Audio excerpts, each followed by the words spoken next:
Graça e paz, minha querida amiga, que alegria estar com você aqui para mais um capítulo da experiência do lar, deste livro, essa mentoria maravilhosa, é uma mentoria do céu que tem trazido amor e paz para dentro dos nossos lares. Quero convidar você a estar abrindo a sua apostila na página 118. Hoje estaremos vendo juntas o capítulo 08 da nossa mentoria, a resolução dos conflitos familiares. A autora deste capítulo é a Trina Titus e ela inicia este capítulo mencionando um versículo da palavra de Deus, que está lá em 1 Tessalonicenses 5,13, que fala o seguinte: vivam em paz uns com os outros. E eu quero te perguntar, será que nós temos tido paz no interior da nossa casa? Será que nós temos tido paz com as pessoas que são mais importantes nas nossas vidas, que é a nossa família, o nosso cônjuge, os nossos filhos? E ela vai falar o seguinte: quando os meus filhos eles eram pequenos, minha mãe pesquisou um material chamado Construtores da Paz. Este curso ajudou a reduzir a criminalidade de Salinas, que é a cidade onde eles moravam, lá na Califórnia. Fomos a Youngstown, Ohio, participar de um programa assistencial dentro da cidade, onde a minha mãe, a nossa querida Dev, apresentou o curso dos Construtores da Paz. E ela gostou tanto deste conteúdo que ela aplicou dentro do seu lar. E nós vamos ver 4 pilares deste curso maravilhoso que são os Construtores da Paz. Que são, primeiro, elogie as pessoas. Será que nós somos alguém que critica mais do que elogia? Vamos lá, o primeiro pilar, elogie as pessoas. Segundo, deixe de lado as críticas. Terceiro, procure pessoas sábias. Nós, como eu já falei aqui na nossa mentoria, nós somos a média das 5 pessoas das quais com que a gente mais convive. Então, assim, nós estamos rodeados de pessoas sábias. As pessoas sábias são aquelas que têm influência sobre a minha vida. E você sabia que a cada uma crítica que você faz, você precisa de 7 elogios? Ou a cada 7 elogios para uma crítica? Para que a pessoa dentro da sua casa, ela possa crescer e ela possa se desenvolver de uma forma saudável. Quarto e último pilar desses construtores da paz é: atente para as ofensas e corrija os seus erros. Usávamos essas regras para resolver alguns conflitos familiares. Ela fala ali no final da página 118.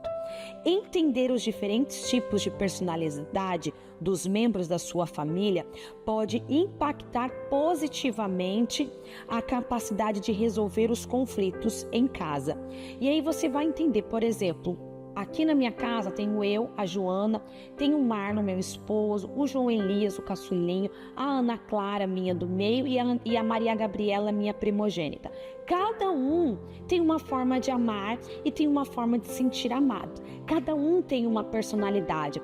Ainda que nós sejamos parecidos, eu tenho a Ana, que ela tem uma personalidade muito parecida comigo, mas nós somos a junção de 2 a 3 tipos de temperamentos. Então, exatamente, ela nunca vai ser, ela tem qualidades que são só delas. Então, eu e você, como que nós estamos olhando para as pessoas que estão dentro da nossa casa? Não adianta eu tratar o João da mesma forma com que eu trato a Nina, a Ana. E não adianta eu tratar a Ana da mesma forma com que eu trato a Gabi. Meu Deus, Joana, é de arrancar os cabelos. Às vezes parece, mas você não precisa arrancar os cabelos. É possível, trazendo à memória que nós somos seres individuais, nós somos seres únicos, criados com cada um com uma digital. Logo, nós temos características diferentes uns dos outros e nós precisamos respeitar. Antes de sonhar com o melhor, claro, nós precisamos sonhar o melhor para os nossos filhos, nós precisamos arrumar a casa, precisamos preparar um jantar, entender as necessidades básicas, mas entender como a pessoa se sente amada, como que é a personalidade, isso é uma prioridade. Porque como que nós vamos nos relacionar de uma forma pacificadora, ter um relacionamento saudável, se eu não entendo qual é a personalidade do outro, como que ele ama, como que ele é amado. Às vezes a pessoa está amando do jeito dela e eu não estou me sentindo amada e eu estou entrando num conflito. Meu marido, os meus filhos, meus pais, minha avó e eu somos todos diferentes. Recuperamos as nossas energias de forma diferente também. Nós temos medos diferentes. Por exemplo, o medo para mim é totalmente diferente do medo para o Marlon. Eu me vejo em situação que eu paraliso. E o Marlon olha para mim e fala assim: calma, Jô, tá tudo bem. Nessa semana passada eu passei por uma situação, eu estava indo para um aniversário. Vou compartilhar aqui no YouTube. Eu estava indo para um aniversário ali na Avenida Batel de Curitiba e o nosso carro foi parado por uma blitz. E eu fui revistada. O Marlon, a personalidade dele, o jeito dele, o temperamento dele muito mais tranquilo, sabendo que aquilo era para segurança. Ele disse: não devo nada a ninguém, não tenho nada, não tenho nenhum tipo de coisa que possa me comprometer, que possa me colocar numa situação complicada. Mas eu entrei num nervosismo, meu coração vinha na boca, eu na rua, com as mãos na cabeça, uma situação horrível. E eu nunca vi, mas assim, você me entende que aquilo que me causa estranheza, não é, o Marlon não vai ter. E nós moramos dentro do mesmo teto. Nós amamos a maior parte das mesmas coisas.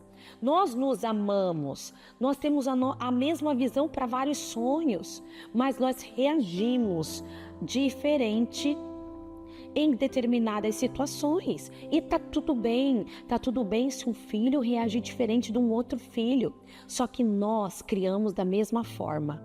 E às vezes nós pais entramos um pouco em conflito. Como pode os 3 filhos, sendo criados pelo mesmo pai, sendo criados pela mesma mãe, né?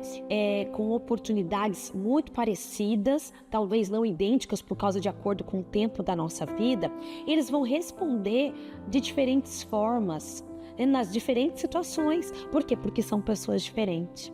E nós recarregamos as nossas energias. Se de tudo que você for aprender neste capítulo, você aprender só isso, já está ótimo. Para resolvermos os conflitos familiares, nós precisamos entender e precisamos ter clareza de como o outro recarrega as suas energias. Nós somos diferentes, coisas diferentes nos irritam, nos pressionam, né, em graus diferentes, porque nós temos graus diferentes de sensibilidade. E este capítulo me ajudará a ser uma construtora da paz. Aqui no meu lar, aí dentro do seu lar. Então, cada tipo de personalidade, ela vai se recuperar de uma forma. Nós temos o colérico, o sanguíneo, o fleumático e o melancólico. O colérico vai recuperar suas energias de uma forma diferente do sanguíneo, do fleumático e do melancólico. Cada uma das suas personalidades recupera as suas energias da seguinte forma. E assim eu queria que você atentasse para esse exemplo que é muito precioso. Imagine um carro, ele ficar sem combustível. Quando ele começa a fazer aqueles barulhos, aquele cheiro ruim sair, é porque ele está ficando sem combustível. Embora o sono ele seja importante, lá na página 119, nós precisamos muito mais do que uma boa noite para recarregar as nossas energias, para nos revigorarmos. Você pode promover a paz do seu lar e ajudar a cada membro da sua família a recuperar as suas energias de uma forma que supra as necessidades individuais. E nós vamos ver aqui o colérico, né? O ativo. Ele recupera as suas energias por meio de atividades físicas. E é muito interessante porque eu tenho uma filha colérica, eu tenho uma filha sanguínea e eu tenho um filho numa mistura de melancólico com fleumático. Por exemplo, a Gabi, a Maria Gabriela, ela é colérica. E ela fala o seguinte, quando ela vai para a aula de tênis dela, ela esquece dos problemas. E parece muito engraçado, né? Fala assim, meu Deus do céu, que problemas essa pessoa tem? Com 15 anos, tendo o pai e a mãe que fazem tudo por eles. Enfim, mas eles têm problemas. E foi muito interessante, porque ela falou assim, quando eu tô lá jogando o meu tênis, eu esqueço dos meus problemas. Porque uma característica dos coléricos é se revigorar por meio de atividades físicas ou atividades que são diferentes das suas responsabilidades. Por exemplo, fazer, cozinhar, cuidar de um jardim, fazer algum tipo de atividade, que se exercite, que se concentre, mas que não esteja ali no rol de suas obrigações ou de suas responsabilidades. O sanguíneo popular, que é a Ana Clara, a minha filha, a do meio, ela recupera suas energias ao se sociabilizar.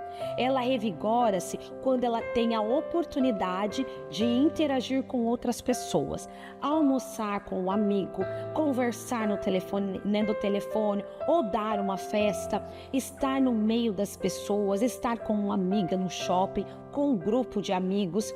Então, o sanguíneo, ele vai recuperar, ele vai se revigorar através do contato com outras pessoas, conversando, se relacionando. O fleumático, ele recupera suas energias quando não faz absolutamente nada. Então, quem é o fleumático da sua família? Quando entra ali naquela caixinha do nada. Gosta de tirar um cochilo, de assistir uma televisão. O meu esposo, o Marlon, ele é uma mistura de colérico com o fleumático.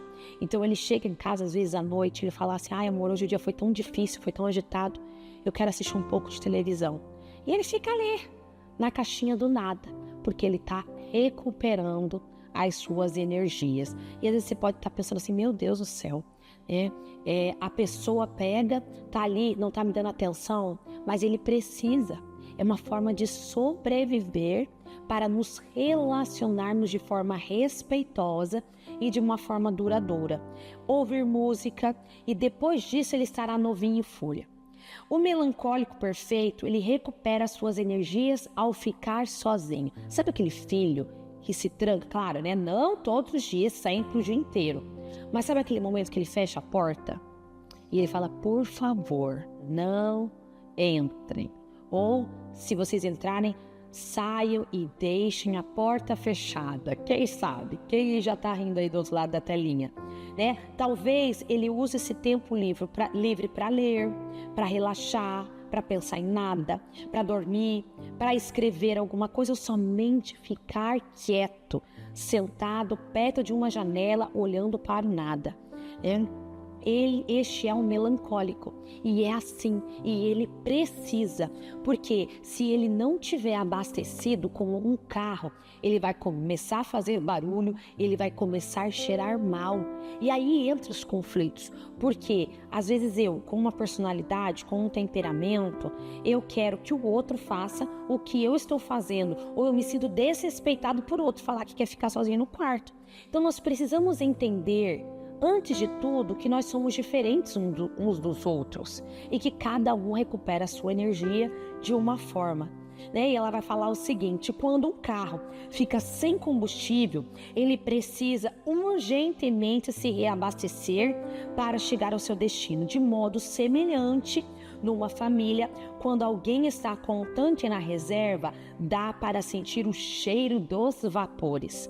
O ambiente fica pesado, indicando que provavelmente é hora de todos se reabastecerem.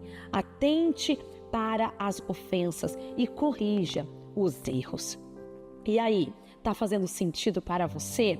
Lá na página 121, ela começa o primeiro parágrafo falando o seguinte: e como guardiãs do nosso lar, eu e você, nós precisamos estar sempre com o nosso tanque cheio. Aí você pode dizer, nossa, Joana, mas eu achei que você ia falar assim, precisamos estar sempre atentas se o outro está com o tanque cheio. Sim, só que se eu tiver com meu tanque vazio, eu não vou conseguir raciocinar. e prestar atenção de que o outro realmente está com o tanque vazio. Então, antes, eu preciso, não é egoísmo, eu entender o que me faz eu me reabastecer. O que faz eu estar com meu tanquinho cheio? E a Bíblia fala, nós precisamos ser astutas como uma serpente e simples como uma pomba. Astutas ou rápida como uma serpente, eu preciso estar atenta. Eu preciso estar atenta para este indicador de combustível, tanto o meu quanto da minha família, de cada membro da minha família. Como identificar os medos viscerais? Abaixo, uma descrição dos medos viscerais associados com cada tipo de personalidade. Pergunte-se para si mesma: o que mexe comigo? O que me deixa com raiva? O que me ofende? E quanto aos outros membros da família, o que os magoa? O que os irrita? O que mexe com eles? E a resposta aponta para este medo visceral. Quando você identifica essas áreas mais vulneráveis da vida de cada membro dos seus entes queridos, podem dançar juntos a melhor música e se divertir na sua vida, nesse relacionamento. Então nós precisamos entender o que eles têm medo, o que os apavora. Mesmo que tropecem ou deem um passo errado, fica mais fácil para voltar ao ritmo e desfrutar dessa dança de relacionamento. Então, um colérico vigoroso, ele teme que os outros se aproveitem dele. Então, ele é voltado para tarefas, ele é um líder inato, ele vai assumir aquelas atitudes de tomar a frente, mas se ele entender, se ele sentir que ele está fazendo a tarefa dele e do outro, se ele está cumprindo o trabalho dele com outro, ele começa ele acha que estão se aproveitando dele. Então, assim, como reação, ele procura assumir o controle total dos ambientes, às vezes sendo impositivo, direto e até mesmo agressivo. Este comportamento pode ser extremamente intimidador para os outros e pode acontecer que o colérico acusar os outros de ingratidão. Então, essa é um dos medos viscerais do colérico vigoroso, que as pessoas à sua volta se aproveitem dele. O sanguíneo, ele teme ser rejeitado ou que os outros não gostem dele, não aprovem aquilo que ele é, aprovem aquilo que ele faz, que ele tem dificuldade quando as pessoas, elas não valorizam aquilo que ele está fazendo ou quando não elogiam. O sanguíneo popular quer que as pessoas gostem dele, ele tem medo de ser rejeitado. Este tipo de personalidade pode passar a viver em função dos outros, a fim de obter a aprovação para se tornar excessivamente amistoso, extrovertido, falante ou até mesmo impositivo. O sanguíneo pode até transgredir algum dos seus valores para ser aceito ou debaixo de pressão dos colegas. Se você estiver em alguma situação que se sente rejeitado, você pode se tornar agressivo, ficar agitado e parecer até mesmo louco. Gente, isso é assustador, porque eu sou uma sanguínea e eu penso assim que nós temos medo sim de ser rejeitados e até interessante que nos relacionamentos nós temos muitas vezes nós temos medo de sermos abandonados. Na própria igreja, eu não lido de uma forma tão tranquila quando as pessoas me deixam, quando elas estão caminhando comigo e de repente assim, olha, não vou estar mais aqui, não estarei mais aqui. Então eu preciso trabalhar isso na minha vida, que não é comigo. Às vezes Deus deu uma direção diferente para as pessoas, mas é o medo de se sentir rejeitado. Então, eu sabendo dessa minha característica, eu preciso focar. O fleumático, ele tem medo de perder a segurança. Qualquer tipo de mudança, grande ou pequena, pode desencadear esse medo. Uma perda de segurança pode resultar em algo simples, como mudar os móveis de lugar, ou alterar algo na sua agenda, ou algo drástico, como uma mudança de escola ou de cidade. O fleumático, ele gosta de um ambiente extremamente previsível. E é muito interessante, porque eu tenho a Gabi, que ela tem um pouco de fleumática, e quando a gente vai viajar, nós não fazemos exatamente o roteiro. Isso deixa ela, às vezes, enlouquecida. Sendo que para mim, para o Marlon e para os outros, é mais tranquilo. Não preciso saber onde eu vou almoçar todos os dias. Né? De repente, precisa ser flexível. Se nós estamos em determinado lugar, nós gostamos de ficar mais tempo neste museu, ou neste parque, né? Ou neste shopping. Nós precisamos ali ter essa flexibilidade. No entanto, isso para o fleumático pode ser um tanto quanto agressivo. Então, eu, entendendo, né, e querendo manter a paz, a ordem, a alegria, o amor dentro do meu lar, eu preciso levar em consideração e tratar com mais atenção para o fleumático em relação às mudanças. Ele fecha-se emocionalmente quando surge um elemento desencadeador de insegurança. Ele mostra uma obstinação silenciosa e ferrenha e se recusa a mudar. Ele empaca, né? Ele não consegue pensar num plano B. Ele fala assim, nossa, acabou. Eu tinha feito tantos planos, mas se fosse... Às vezes até eu estou vivendo uma situação melhor, mas se não é aquilo que estava no script, ele não consegue reagir a essa situação. O melancólico, ele teme as críticas. O melancólico, ele tem medo de receber críticas pessoais ou pelo seu trabalho e desempenho, né? Que de repente ser avaliado de forma negativa. É possível que o melancólico se retraia ou se torne defensivo e detalhista ou questionador. Este temperamento é extremamente sensível e pode se magoar com muita facilidade, com um comentário talvez que de repente para o colérico ou para o sanguíneo não foi algo intimidador, não foi algo ofensivo, só que no entanto para o melancólico isso soa de uma outra forma. Então eu preciso atentar para isso. Este comportamento pode gerar conflito nos relacionamentos. A fim de não fazermos, né, uma dança do medo com os membros da família, nós precisamos operar com base em nossa identidade. E como vai ser isso? E não nos sentimentos de temor. Se nós nos entregarmos aos nossos medos viscerais, uma fortaleza demoníaca de temor vai tomar as nossas vidas. E eu vou ser movida mais pelo medo do que pela minha identidade. E a Bíblia fala em 1 João 4,9 que o amor, ele não tem medo, mas o perfeito amor, ele lança fora todo medo. E se temos medo, é porque nós tememos o castigo. E isso mostra que ainda nós não experimentamos plenamente o amor.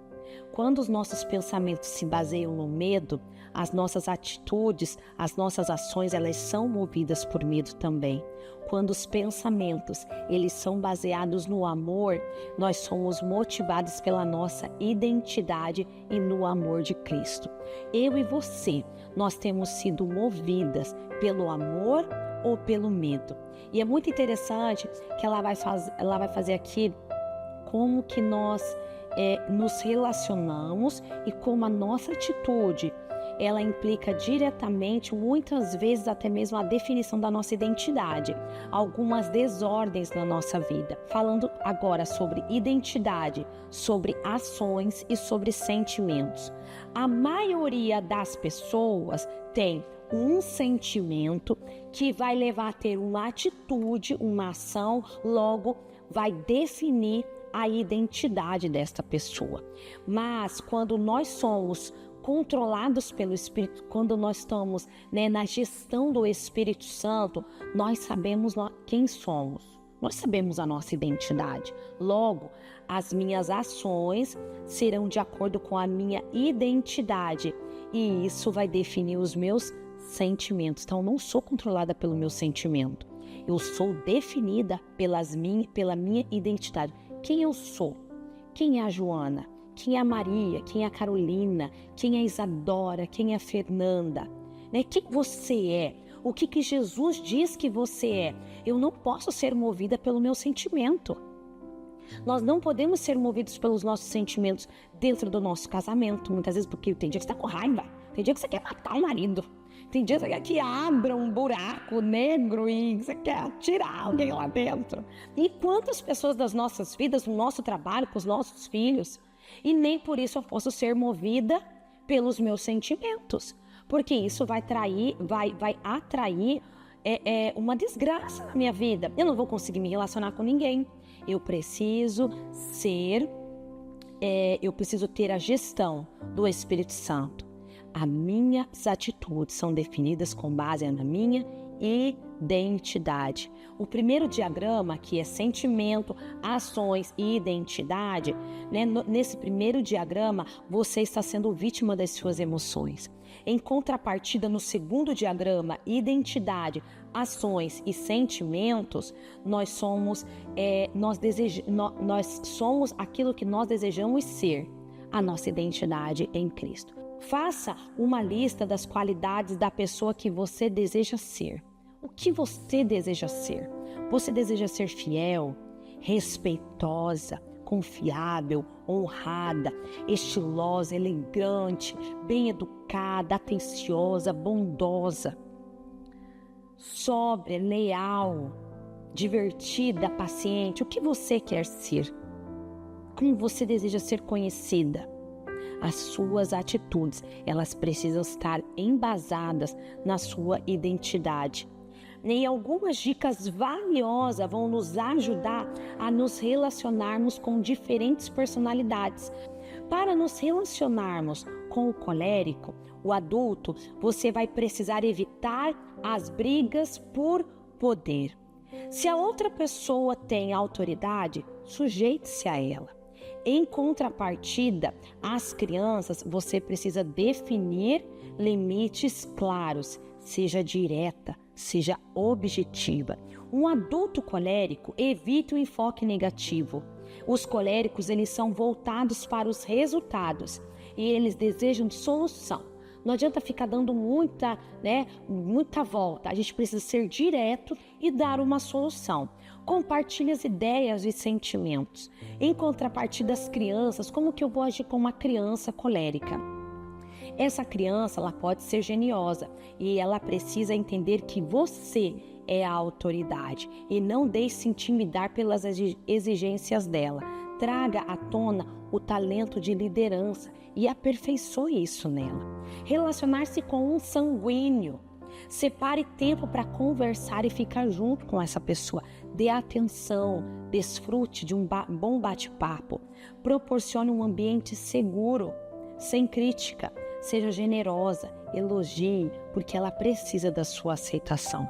A criança sanguínea, lembre-se de que ela tem dificuldade de se organizar. Normalmente, os sanguíneos, eles são um pouco desorganizados, então auxilie essa criança encoraje-a a estar se organizando, dê algumas soluções para que ela possa ter o quarto dela, os ambientes dela organizados. Como relacionar-se com um fleumático? Um adulto fleumático, ele é extremamente relacional. Seja aberta, compartilhe os seus sentimentos, não quebre a confiança dele. Como relacionar-se com um fleumático? O fleumático, ele é extremamente relacional. Seja aberta, compartilhe seus sentimentos, não quebre a confiança dele. O fleumático gasta um bocado de energia para confiar e ser confiável. Expresse o seu amor, expresse o seu apreço. A criança fleumático, desacelere o seu ritmo.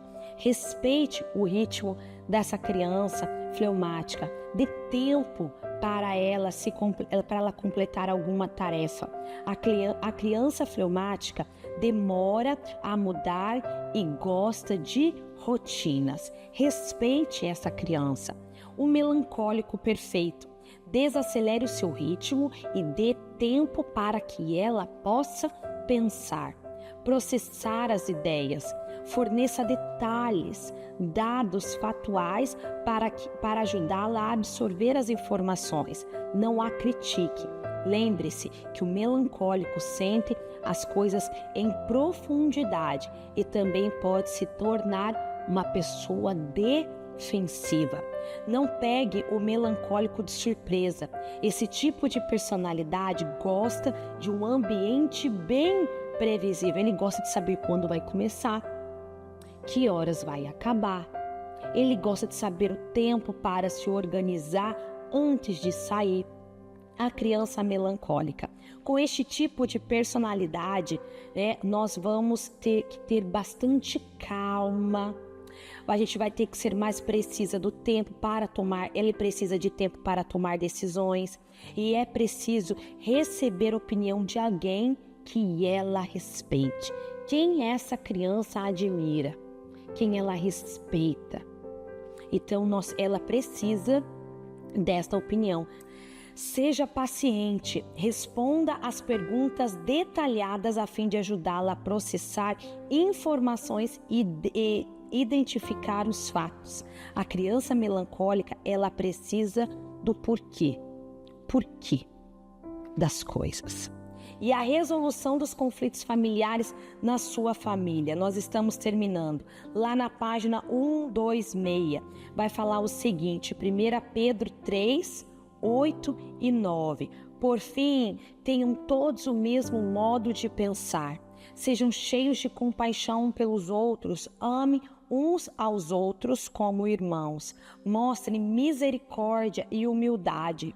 Não retribuam mal por mal, nem insulto por insulto. Ao contrário, retribuam com uma bênção. Foi para isso que vocês foram chamados. Será que eu tenho devolvido o mal com bem? Será que eu tenho devolvido o mal com bênção? A Bíblia fala em Provérbios 27, 17, como ferro afia o ferro, assim é um amigo afia o outro. E esse afiar, só acontece como? Por meio de atrito. Então nós estamos sendo aperfeiçoados. Portanto, nós precisamos dos conflitos, nós vamos ter os conflitos, mas como que eu vou fazer a gestão destes conflitos? Será que nós sairemos melhores? Será que nós aprenderemos com base nestes conflitos? Você não tem como controlar a reação dos outros, mas apenas a sua. Tenha como objetivo fazer a sua parte. Qual é a minha parte? Qual é a sua parte? Lá na página 126, a fé em Deus e o princípio do ainda não. A fé em Deus e o princípio do ainda não. Deus é quem Ele diz ser. Nós precisamos trazer algumas verdades das nossas mentes. A Bíblia fala, trazer à memória aquilo que te dá esperança. Quem é Deus? Ele é quem Ele diz ser. Ele pode fazer aquilo que Ele diz poder fazer. Eu sou aquilo que Deus diz quem eu sou. A palavra de Deus está viva e ativa em mim. Eu escolho ser aquilo que Deus deseja que eu seja. Então nós precisamos trazer esta verdade. Tudo tem o seu tempo apropriado. A palavra de Deus fala em Eclesiastes 3:11. Há tempo para todas as coisas. Se algo ainda não aconteceu, descanse no Senhor. Coloque o seu joelho no chão. No tempo oportuno, Ele fará todas as coisas. Talvez a gente não compreenda algumas coisas que Deus ainda não fez, mas nós precisamos entender que o tempo de Deus e trazer à nossa mente que o tempo de Deus é perfeito e todas as coisas cooperam para o bem daqueles que amam a Deus. Alguns passos práticos. Ensine os seus filhos a regra dos construtores da paz. 4 passos. Elogie pessoas, deixe de lado as críticas e para cada crítica você precisa de 7 elogios. Procure pessoas sábias e atente para as ofensas e corrija os seus erros. Se você estiver lidando com um conflito familiar, aplique os 5 elementos para resolvê-lo. Então traga a sua memória quem Deus é, que Deus sabe de todas as coisas, que Deus não perdeu o controle. Perdoe os outros diariamente. Quando você deitar na tua cama, decida perdoar. Fala, Deus, eu perdoo. Fala para a pessoa que está do seu lado. Fale para o seu familiar, eu te perdoo, eu te amo. Eu acredito em você e ore por uma resolução desses conflitos. Gere em oração. Gere em oração aquilo que ainda você não está vendo. A fé é a certeza das coisas que se esperam, é a convicção de fatos que não se veem. Eu ainda não vejo, mas eu declaro com os meus lábios. Mas a minha fé, a minha oração me leva a crer, me gera, né, em oração aquilo que você ainda pela fé, ainda que você não tenha visto, mas pela fé você já viu. E eu não tenho dúvidas que nós viveremos os melhores dias das nossas vidas, em nome de Jesus. Que essa porção da palavra de Deus, que este capítulo possa ter, né, possa trazer várias chaves para que eu e você tenhamos uma vida de amor e paz dentro dos nossos lares. Que Deus abençoe a sua vida e a sua família. Não deixe de deixar o seu like, de encaminhar este vídeo para várias pessoas que você sabe que estão vivendo em alguns conflitos familiares. Que Deus abençoe a sua vida em nome de Jesus.